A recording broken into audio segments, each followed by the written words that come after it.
I remember the exact moment my stomach dropped. My son wasn't crying. That was the part that frightened me the most.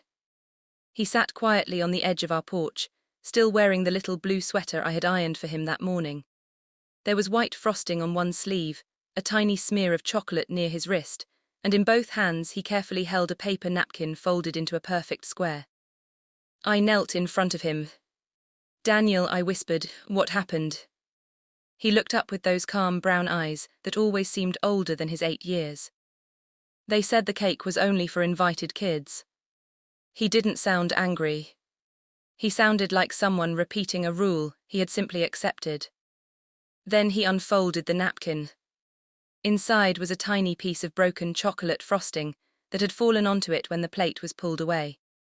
"I saved this because I thought maybe you would like to taste the cake. I have lived through difficult days. I buried my husband before my son learned how to ride a bicycle. I spent 3 years working 2 jobs while attending evening accounting classes. I survived losing our apartment during the recession and rebuilding everything from almost nothing. But nothing prepared me for watching my little boy offer me crumbs from a birthday cake he had never been allowed to eat. At that moment I didn't shout.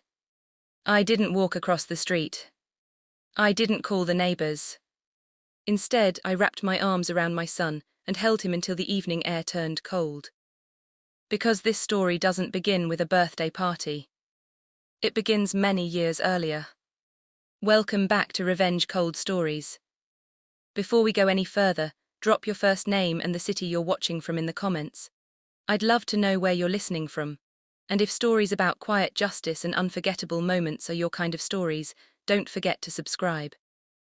I was 36 years old when all of this happened. My name is Laura Bennett, and my son Daniel was 8. We lived in a modest 2-bedroom house on Maple Grove Lane, a neighborhood filled with nearly identical homes built sometime in the late 1980s. White fences, small front lawns, maple trees that exploded into brilliant orange every October. People often described our street as peaceful. It was, at least on the surface. Most families there had lived together for nearly a decade. Neighborhood barbecues, Christmas decoration contests, summer block parties. Everyone knew everyone else's business. Except ours. We had only moved there 18 months earlier. My husband Michael had passed away from pancreatic cancer when Daniel was 4 years old. He had been 41. 117 days passed between his diagnosis and his funeral. I counted every one of them. After he died, I sold almost everything we owned. His fishing boat, our second car, the dining room set we'd bought on our first anniversary. People assume grief comes in giant waves. Sometimes it does. More often it arrives as tiny moments. Finding one of his coffee mugs behind the cereal boxes. Seeing his handwriting inside an old cookbook. Watching our son smile exactly the way he used to. Those moments hurt more than anything else. Money was tight. Very tight. During the first year after Michael died, I worked 72 hours a week. 38 hours as a receptionist at a medical clinic. 24 hours cleaning office buildings. Weekend bookkeeping for a local plumbing company. I averaged 4 hours and 50 minutes of sleep every night. Not because I wanted to. Because I had no other choice. Every dollar had a destination before I earned it. Mortgage. Utilities. School lunches. Growing feet that needed new shoes every 6 months. Daniel never complained. That was another thing that scared me. Children should complain. They should ask for toys. They should beg for ice cream. My son asked whether turning off the hallway light would save electricity. He once put half his birthday money into my purse because he heard me talking to the bank. He thought I didn't notice. I noticed everything. When he turned 7, I made myself a promise. Life would become more than survival.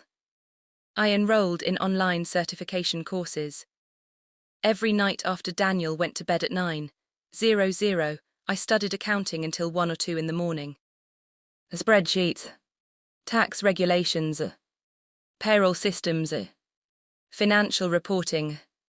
For 16 straight months, 943 study hours. I still remember that number because the website tracked every minute. The certification exam had a national pass rate of just 39%. I scored 94. 3 months later, I was hired by Harper Logistics as a senior accounting coordinator. The salary almost doubled what I had been making. Not enough to become wealthy. Enough to breathe again. Enough that Daniel could join the local soccer club. Enough that I stopped calculating grocery prices in my head while walking through the aisles. Enough that Friday nights became pizza nights. Little victories. People underestimate little victories. The first time I bought strawberries without checking whether they were on sale, I nearly cried in the produce section.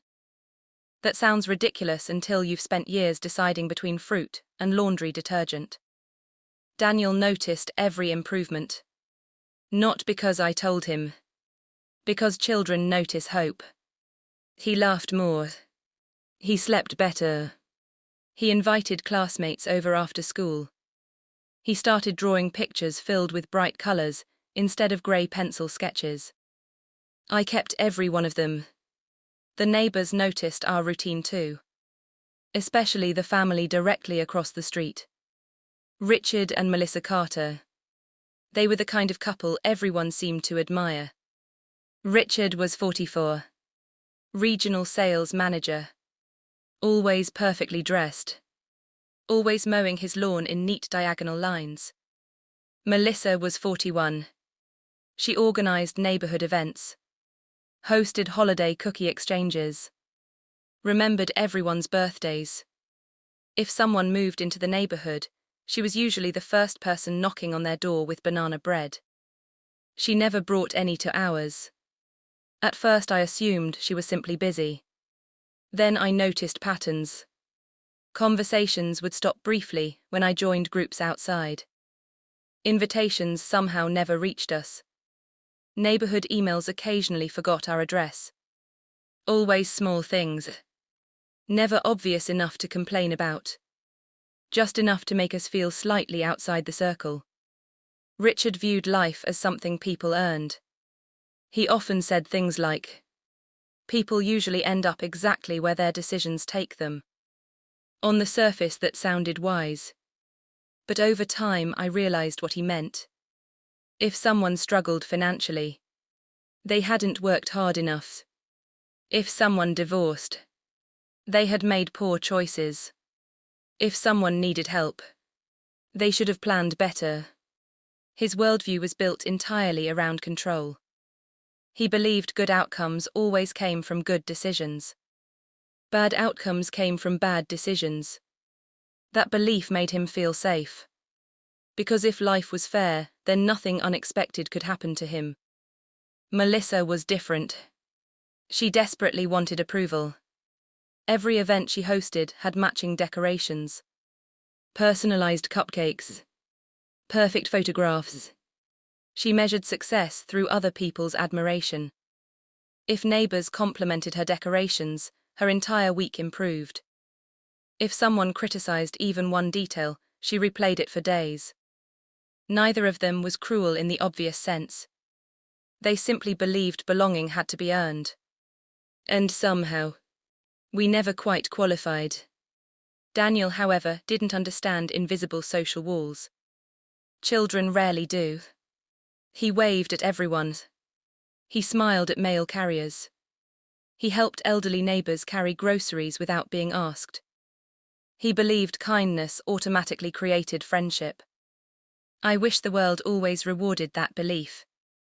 One Saturday morning, nearly 6 months before the birthday party, Daniel found an orange kitten hiding beneath our porch. The kitten couldn't have been older than 8 weeks. Thin, shivering, covered in dirt. Daniel carried it inside wrapped in his hoodie. "Can we help him?" We took it to the veterinarian. Minor infection. Malnourished. Nothing serious. The bill came to $236. Daniel insisted on paying $20 from his piggy bank. The veterinarian smiled and accepted exactly $1. The kitten recovered. We named him Oliver. For weeks afterward, Daniel walked around the neighborhood carrying tiny bags of cat food because he worried there might be other hungry animals. That's who my son was. He believed everyone deserved kindness, whether they had earned it or not. That innocence would soon collide with adults who believed exactly the opposite. And none of us, not even me, had any idea how much a single afternoon would change the way our entire neighborhood saw us. Spring arrived slowly that year. The maple trees filled with fresh green leaves, children stayed outside until the streetlights came on, and every Saturday morning the neighborhood echoed with lawn mowers, barking dogs, and parents calling their kids home for lunch. Daniel loved that season. Every afternoon he finished his homework at the kitchen table before asking the same question. Can I ride my bike for 30 minutes? 30 minutes usually became 45. Sometimes an hour. He would circle the block with 3 other boys from the neighborhood, Ethan Carter from across the street, Noah Phillips from 2 houses down, and Lucas Morno, whose grandmother watched him after school. Watching them together, you would never guess that adults quietly divided themselves into invisible groups. Children simply played. One afternoon, I watched from our front window as Daniel taught Ethan how to throw a football properly. Ethan kept releasing it sideways. Daniel patiently adjusted his fingers. No, like this. Again. Again. Again. On the 5th throw, the football spun perfectly. Ethan laughed so loudly that even I smiled from inside the house. Richard happened to walk outside just then. He looked at the boys. He nodded politely toward Daniel. Then he called only one name. Ethan's dinner. No thanks for helping. No smile. Nothing rude. Nothing warm either. Just a distance. I remember thinking that perhaps I was imagining things. Maybe not everyone expressed appreciation the same way. Maybe grief had made me overly sensitive. So I ignored the feeling. Looking back now, I ignored many feelings that deserved more attention. Melissa Carter loved planning events. By May, conversations throughout the neighborhood revolved around one topic. Ethan's 9th birthday. Apparently, every year Melissa transformed their backyard into something extraordinary. One year had been pirates. Another had superheroes. This year the theme was astronauts. People talked about it as though a small festival was coming to town. I heard she rented a planetarium dome. They're getting a custom cake. They hired a magician. The kids are getting personalized gift bags. Daniel overheard those conversations just like everyone else. He smiled. That sounds fun. I simply nodded. I hadn't received an invitation. Not yet. Sometimes invitations arrived late. Sometimes people forgot. I didn't think much of it. Until Tuesday afternoon. Daniel came home unusually quiet. Normally he burst through the front door talking before he'd even removed his backpack. That day, silent. He placed his lunchbox on the counter. Hung up his jacket. Fed Oliver. Only then did he look at me. Mom, yes. Did our invitation get lost? I frowned. What invitation? Ethan's birthday. He hesitated. The teacher handed invitations to everyone before school ended. A strange heaviness settled into my chest. Everyone. He nodded. There were 23 invitations. He counted. I counted because Mrs. Lewis asked Ethan to help pass them out. And there are 24 kids in our class. I didn't need him to finish. He lowered his eyes. I was the only one who didn't get one. For several seconds, neither of us spoke. I wanted to tell him there had to be a mistake. That Ethan had forgotten. That another invitation was probably coming. But children know when adults are inventing hope. Instead, I asked quietly, "Did Ethan say anything?" Daniel shrugged. He looked embarrassed. That hurt more than if Ethan had laughed. Because embarrassment meant he knew. That evening, while watering my flowers, Melissa walked across the street carrying shopping bags filled with blue balloons. She smiled. "Hi, Laura." "Hi. Getting the garden ready." "I am." She adjusted one of the bags. "So much to organize." "I can imagine." There was a pause. A very long pause. Long enough for either of us to mention the birthday. Neither did. Then she smiled again. "Well, have a lovely evening." "You too." She walked away. Not once mentioning the invitations. Not once explaining anything. That silence answered every question I had. After dinner, Daniel sat at the kitchen table drawing rockets with colored pencils. I watched him for a while. Finally I asked, "Are you upset?" He kept coloring. "A little." "Do you want to talk about it?" He thought carefully before answering. "I think maybe they forgot." I wanted so badly to protect that belief. Instead I asked, "What if they didn't?" He stopped drawing. Then he surprised me. "That's okay." "It is. They don't have to invite everyone." He smiled, a small, brave smile no 8-year-old should have to practice. "But it still hurts." I reached across the table and squeezed his hand. "It does." He nodded. "I'll be okay." Children often forgive before adults deserve forgiveness. Saturday arrived bright and warm. By 10 in the morning, delivery trucks had already stopped twice at the Carter house. Large silver balloons shaped like planets floated above their mailbox. A company unloaded inflatable slides. Workers assembled long folding tables, covered with dark blue tablecloths printed with tiny stars. By noon, the smell of barbecue drifted through the neighborhood. Music began playing softly. Children's laughter echoed down the street. Cars lined both sides of the road. Daniel sat on our front porch reading one of his library books. Not because he couldn't hear the party. Because he could. Every burst of laughter floated directly toward our house. Around 1 o'clock he closed his book. "Mom." "Yes." "Can I ride my bike?" "Of course." He smiled. "I'll stay on our side of the neighborhood." "Okay." He put on his helmet and pedaled away. I watched until he turned the corner. Then I went back inside to fold laundry. 20 minutes passed.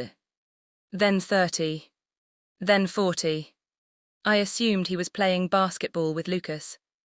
At nearly 2 o'clock I looked out the window. His bicycle wasn't outside. Nothing unusual. Another 10 minutes. Then my phone rang. It was Mrs. Hernandez from 3 houses away. "Laura." "Yes. I think Daniel might be at the Carter party." I froze. "What?" "I just saw him walk into their backyard." For one brief second I actually smiled.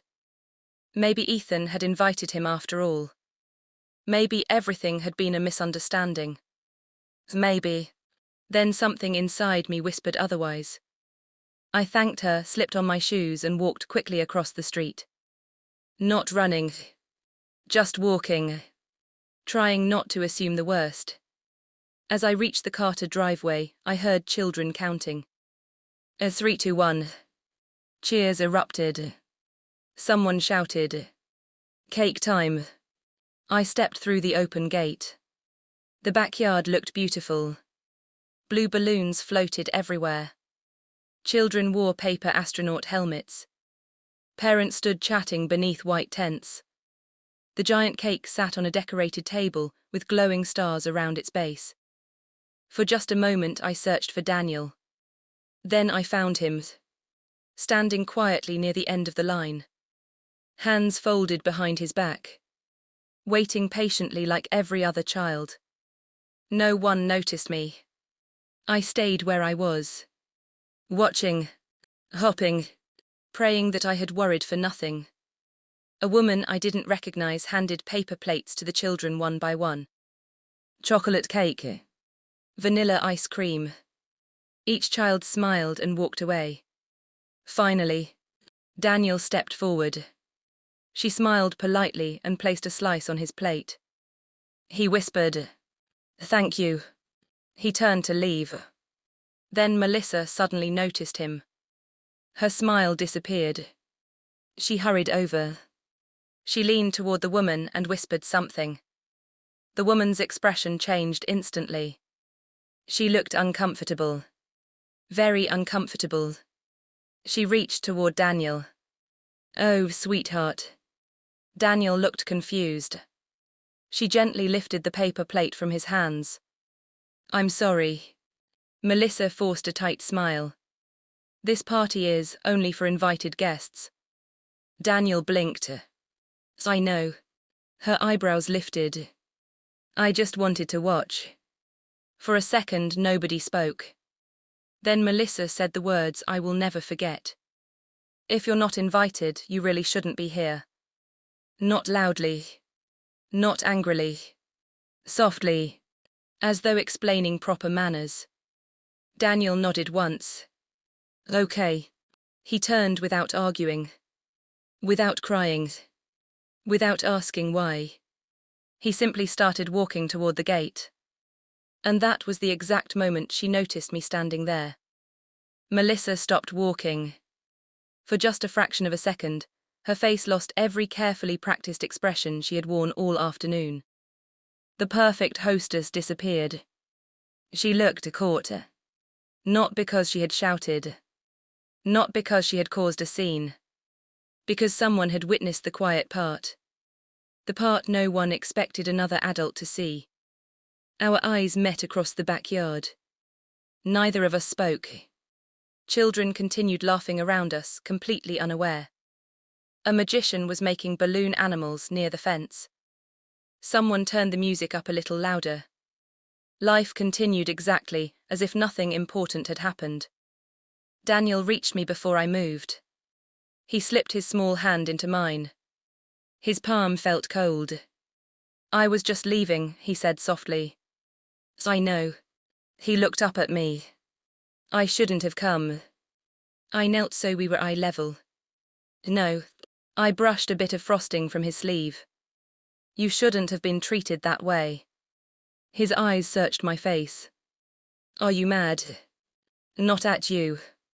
He nodded once, as if that answer settled everything. Melissa finally walked toward us. Her smile had returned, although it looked much more fragile now. "Laura." She lowered her voice. "I'm sorry about the misunderstanding." I stood. "What misunderstanding?" "Daniel wasn't on the guest list." "I understand that. We only had enough for the children who were invited." I glanced at the long table. There were still several untouched pizzas. An entire tray of cupcakes remained covered. At least half of the cake was still sitting on the stand. This wasn't about food. We both knew it. I simply said, "I see." She looked relieved that I wasn't arguing. "I hope there aren't any hard feelings." I looked at Daniel. He was staring at the ground. "No," I answered calmly. "There won't be." Then we walked home. People often imagine revenge beginning with anger. Mine began with silence. Not because I was weak. Because I understood something my husband used to say. When people expect a fight, silence makes them tell you much more than they intended. So I stayed silent. The rest of that weekend passed quietly. On Sunday afternoon, I baked chocolate chip cookies with Daniel. We watched an old animated movie. We planted tomatoes in the backyard. Life looked normal. Only tiny things had changed. When children rode bicycles outside, Daniel stayed closer to our house. When Ethan waved from across the street, Daniel waved back. But he didn't ride over. That broke my heart. Not because of the birthday. Because trust leaves quietly. Monday morning I walked Daniel to school. Halfway there he asked, "Mom, yes, do you think Ethan wanted me there?" I answered honestly, "I don't know. I don't think he made the invitations." "I don't think so either." Daniel thought for a while. "I hope he isn't in trouble. Children amaze me." Even after being hurt, he worried about someone else. 3 days later, I was leaving work when my phone rang. It was Mrs. Lewis, Daniel's teacher. "Laura, do you have a minute?" "Of course. I wanted to tell you something." She hesitated. "I probably shouldn't gossip." My stomach tightened. "What happened?" "Since Monday, Ethan hasn't been himself." She explained that Ethan had become unusually quiet. He wasn't playing during recess. He seemed distracted. Finally, during art class, he'd started crying. When she gently asked why, he'd whispered, "I told Mom Daniel should come." I closed my eyes. Mrs. Lewis continued. "He said he even offered to give up some of his presents if that meant Daniel could come." I felt my throat tighten. But his parents said parties aren't for everyone. For several seconds, I couldn't answer. The little boy across the street had tried. In the only way a 9-year-old knew how. It hadn't mattered. When I thanked Mrs. Lewis and hung up, I sat in my car for almost 15 minutes. Not because I was angry. Because I realized something important. Children often inherit beliefs. But they don't start with them. That evening I checked our mailbox. Mixed between advertisements and utility bills, sat one plain white envelope. No return address. Inside was a folded piece of notebook paper. The handwriting was uneven. It read, "I'm sorry you didn't get cake. I wanted you there. Happy almost summer. Ethan." There was also a chocolate bar taped inside. Probably bought with his allowance. I smiled sadly. Then I placed the note inside the same memory box where I kept Daniel's drawings. Some things deserve to be remembered. Not because they erase pain. Because they remind us kindness still exists. The next morning, something unexpected happened. A large black SUV stopped in front of our house. Daniel peeked through the curtains. "Are we in trouble?" I laughed. "I don't think so." A woman stepped out carrying a leather portfolio. She looked to be in her early 50s. Professional. Confident. She checked the house number before walking to our door. When I opened it, she smiled warmly. "Mrs. Bennett?" "Yes. My name is Karen Whitmore." She handed me a business card. "I've been trying to reach you." The name immediately sounded familiar. Not because I knew her personally. Because almost everyone in town knew it. Whitmore and Hales. The oldest law firm in the county. I looked at her confused. "I think you may have the wrong address." "I don't." She smiled. "I've come regarding Elena Prescott." The name hit me like a forgotten melody. Elena. My aunt. I stared. I hadn't heard that name in nearly 12 years. Elena Prescott had been my mother's older cousin. She never married. No children. She had moved away years earlier after retiring as a judge. We exchanged Christmas cards for a while. Then life became busy. The letters stopped. "I'm sorry," I said quietly. I thought she had passed away years ago. Karen nodded. "She did. Then, there are some matters concerning her estate." I blinked. "It's my name." "Yes. My son." She nodded again. "I'd appreciate a few minutes of your time." Across the street, Melissa happened to be watering her flowers. Richard was washing his car. Both of them casually looked toward the black SUV. Neither could hear the conversation. But they were watching. The entire neighborhood seemed to notice important-looking visitors. Karen stepped inside. She opened her portfolio. "There is something Mrs. Prescott asked us to deliver personally." She placed an aged cream-colored envelope on my kitchen table. It had my name written across the front, in Alina's unmistakable handwriting. I touched it carefully. It had been written years earlier. Karen smiled gently. She instructed us that this letter should only be delivered after certain legal matters were complete. I looked at the envelope, then back at her. Outside the front window, I could still see Melissa pretending to trim her roses while stealing quick glances toward our house. She had no idea that within a few days, a different letter would arrive in her own mailbox, and that letter would leave her completely speechless. I didn't open Alina's letter immediately. For almost a full minute, I simply stared at my own name written in her careful cursive. It felt strangely personal, like hearing the voice of someone you thought had disappeared from your life forever. Karen noticed my hesitation. "Take your time." I slid one finger beneath the seal. Inside were 3 handwritten pages. The paper had yellowed slightly with age. The first sentence made me smile through unexpected tears. "Laura, if you're reading this, then my stubborn lawyer has finally followed my instructions." That sounded exactly like Alina. Even at 78, she had spoken with dry humor that could make an entire courtroom laugh. I kept reading.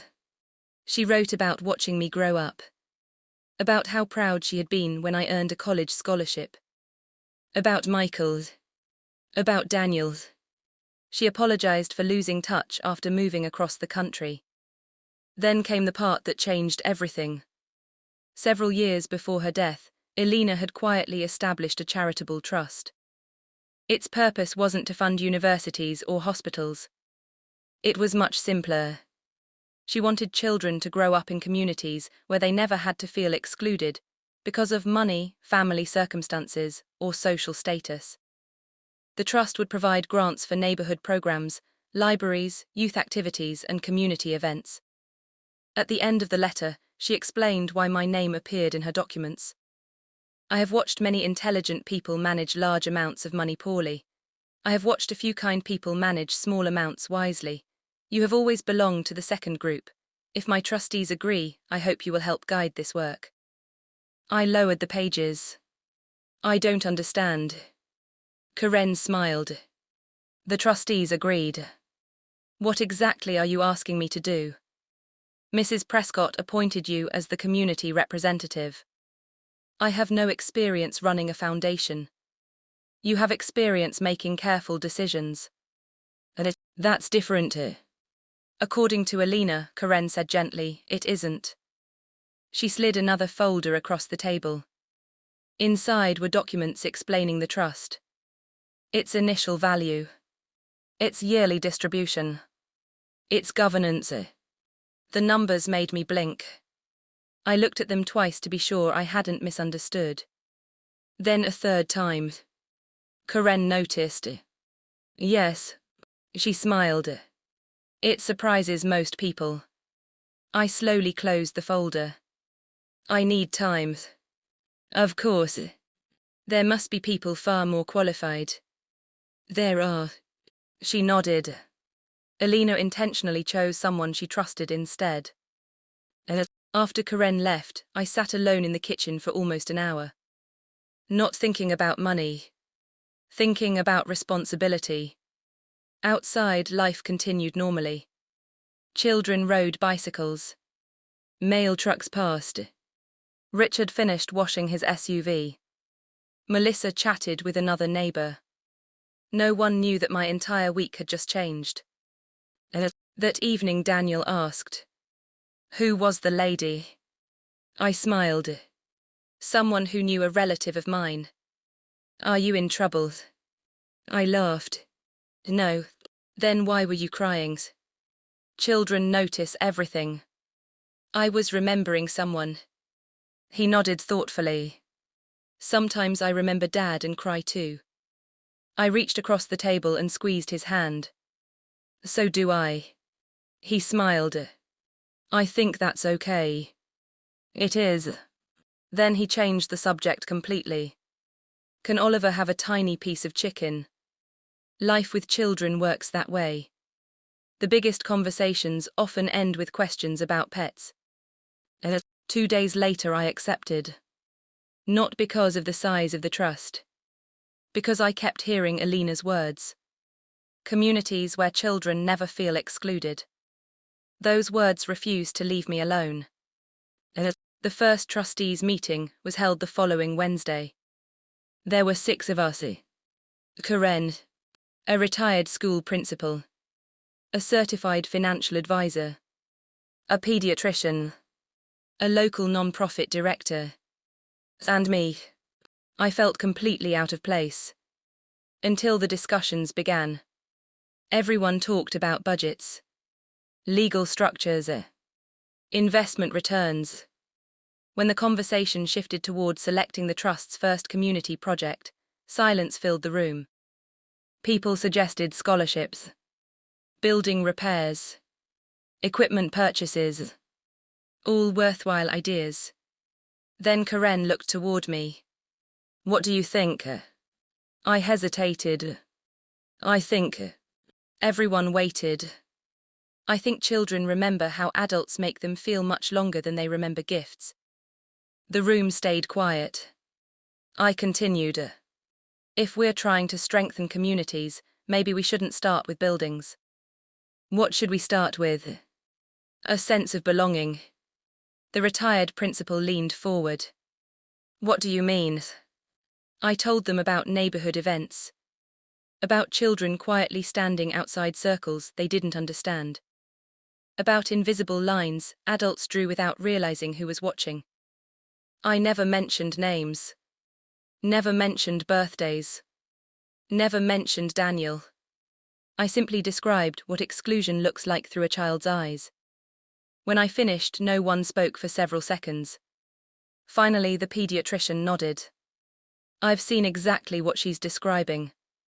The non-profit director agreed. So have I. Karen smiled. I believe Alina would have liked that answer. The trustees unanimously approved a new initiative. Small grants, neighborhood gatherings, community celebrations. The only condition: any event receiving funding had to be open to every child living in the neighborhood. No exceptions. No invitation lists. No social circles. No family status. Just children. Playing together. Exactly as children naturally do. I drove home that afternoon feeling lighter than I had in weeks. Not victorious. Hopeful. There is a difference. 3 mornings later, I wrote a letter. Not an angry letter. Not a threatening one. Just 1 page.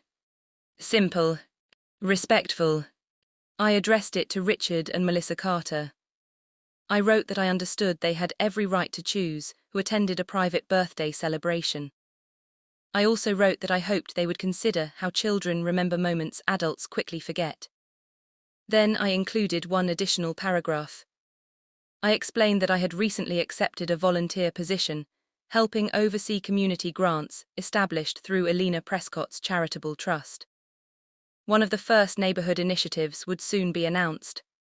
I ended with a single sentence. Communities become stronger when every child believes they belong somewhere. Nothing more. No accusation. No demand. No mention of cake. No mention of Daniel. I folded the letter, placed it inside a plain envelope, walked across the street, and slipped it quietly into their mailbox. Then I returned home. I didn't wait for a reaction. I didn't need one. Because sometimes the most powerful message isn't the loudest one. It's the one that forces someone to sit alone at their own kitchen table and think. The letter sat in their mailbox for less than an hour.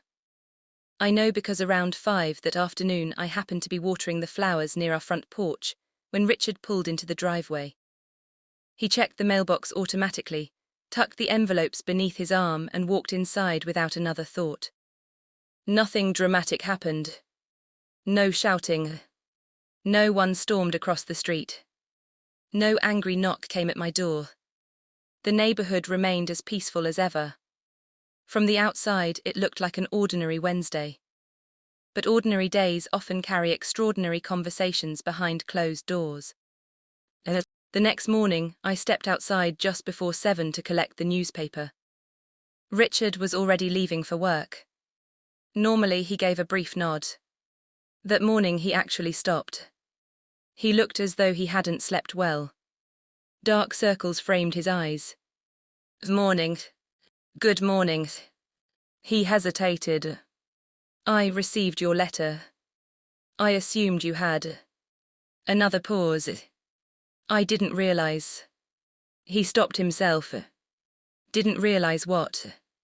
He looked toward the street instead of at me. That Daniel had actually been given cake. The sentence surprised me. Not because of what he said. Because of what it revealed. He hadn't known. Melissa had handled everything. I see. Richard rubbed the back of his neck. Melissa told me afterward that an uninvited child had wandered into the party, and she'd politely asked him to leave. He swallowed. She never mentioned the plate.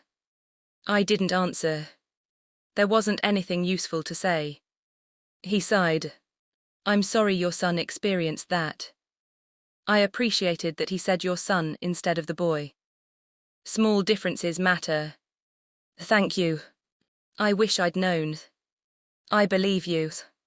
He nodded once. Then he quietly got into his SUV and drove away. It wasn't an apology that erased the past. But it was an honest one. And honesty is where change usually begins. Later that afternoon, there was another knock at my door. This time it was Melissa. She stood there holding the same letter I'd written. The edges were slightly wrinkled from being folded and unfolded several times. She looked nothing like the perfectly composed hostess from the birthday party. She looked exhausted. I've read this 5 times. I can tell. She managed a weak smile. I don't know what to say. You don't have to say anything. No. She shook her head. I do. For several seconds, she searched for the right words. I honestly believed I was protecting Ethan. From what? The party getting out of control. She laughed sadly at herself. Every year more children hear about it. So you chose a list? Yes. And then I started treating the list as more important than the children. Neither of us spoke. She continued quietly. When I saw Daniel holding that plate. Her voice cracked. I wasn't thinking about him. I know. I was thinking about my plan. She looked down. My decorations. My guest count. My seating chart. My photographs. I was protecting a schedule. The realization seemed to hurt her more than anything I could have said. I've replayed his face every night. I believe you. She looked surprised. You do. I do. Because I did. Regret has a certain look. And she wore it. I'd like to apologize to Daniel. I thought carefully before answering. Not yet. Her shoulders dropped. I understand. He shouldn't feel responsible for making adults feel better. A tear rolled down her cheek. You're right. She quietly handed my letter back. I think I'll keep a copy. You don't have to return it. No. She smiled faintly. I think I need the original. She folded it carefully again. I hope one day he'll forgive me. So do I. Then she walked home. No dramatic ending. No public scene. Just one woman carrying a letter that had become much heavier than a single sheet of paper should ever be. The trustees announced the first community initiative 3 weeks later. Flyers appeared on every mailbox in the neighborhood. Maple Grove Family Day. Free games. Food. Books. Face painting. Music. Outdoor movie after sunset. Every child welcome. No registration required. No invitations necessary. The event would be funded entirely through the Alina Prescott Community Trust. The organizing committee included volunteers from the neighborhood. Karen asked if I wanted my name listed publicly. I almost said no. Then I remembered Alina's words. Communities change when people are willing to stand behind their values. So I agreed. My name appeared in small print at the bottom. Community Representative Laura Bennett. The flyers became the biggest topic on the street. People were curious. Where had the funding come from? Who was Alina Prescott? How had Laura Bennett become involved? For the first time since moving there, neighbors knocked on my door, not out of curiosity about gossip, but because they genuinely wanted to help. Mrs. Hernandez offered to organize food. Mr. Phillips volunteered his sound equipment. Lucas's grandmother promised homemade cookies. Even Richard signed up to manage parking. Melissa quietly volunteered for children's activities. I noticed she chose the face painting booth. Somehow that seemed fitting. The event arrived on a bright Saturday morning. By noon, the neighborhood park looked transformed. Children ran everywhere. Parents laughed beneath shaded tents. Volunteers grilled hamburgers. A local high school band played cheerful music. Most importantly, no one checked names. No one asked whether someone belonged. If a child walked toward a game, they played. If they wanted food, they ate. If they wanted another turn on the inflatable slide, they waited in line like everyone else. That was all. Daniel spent nearly 4 hours running from one activity to another. He built a cardboard rocket, won a tiny stuffed dinosaur, played soccer with children he'd barely spoken to before. At one point, I simply stood beneath a tree watching him. He looked free. That single word was worth every hour I'd spent in trustee meetings. Late that afternoon, something happened that almost no one else noticed. Melissa was painting butterflies on children's faces. Daniel wandered over. Not because anyone asked him to. Because he wanted a tiger painted on his cheek. He climbed onto the little folding chair. Melissa froze for half a second. Then she smiled gently. What would you like? The tiger. Excellent choice. She painted carefully. Orange, black, white. When she finished, she handed him the mirror. He grinned. It looks awesome. I'm glad you like it. He started to leave. Then he stopped. He reached into the pocket of his shorts, pulled out one of the chocolate bars being handed out at another booth, and placed it on her table. For later. Before she could answer, he ran back toward the other children. Melissa stared at the chocolate bar for several seconds, then quietly wiped away a tear. No audience applauded. No speech followed. Only one child who had chosen kindness over resentment. Sometimes children teach adults far more than adults teach children. And in that moment, I realized the letter I had written hadn't been the real surprise. The real surprise was my son's heart. As the sun began to set, families spread blankets across the grass for the outdoor movie. The park looked different than it ever had before. Not because of the lights strung between the trees. Not because of the music. Because people who had lived on the same street for years were talking to neighbors they had barely known. Children who normally stayed within familiar circles were chasing each other across the entire field. There were no popular families. No new families. No invisible lines. Just people. Karen quietly walked over and stood beside me. She watched the children for a long moment before speaking. Alina would have loved this. I wish she could have seen it. Karen smiled. In a way. She looked toward Daniel, who was helping a younger little girl tie her shoelaces. I think she can. The following Monday, our mailbox was unusually full. Several handwritten notes had been slipped inside. One came from Mrs. Hernandez. I've lived here 12 years. This is the first neighborhood event where every child actually played together. Another came from Mr. Phillips. Let's make this an annual tradition. There were more. Small thank you cards. Short messages. Nothing elaborate. But every one of them spoke about the same thing. Not the food. Not the games. The feeling. People remembered how the day had made them feel. That was exactly what Elena had hoped for. A week later, the trustees met again. Attendance numbers. Volunteer feedback. Budget reports. Everything had exceeded expectations. The pediatrician shared something that stayed with me. Parents kept telling me their children asked the same question on the drive home. What question? I asked. Can everyone come again next year?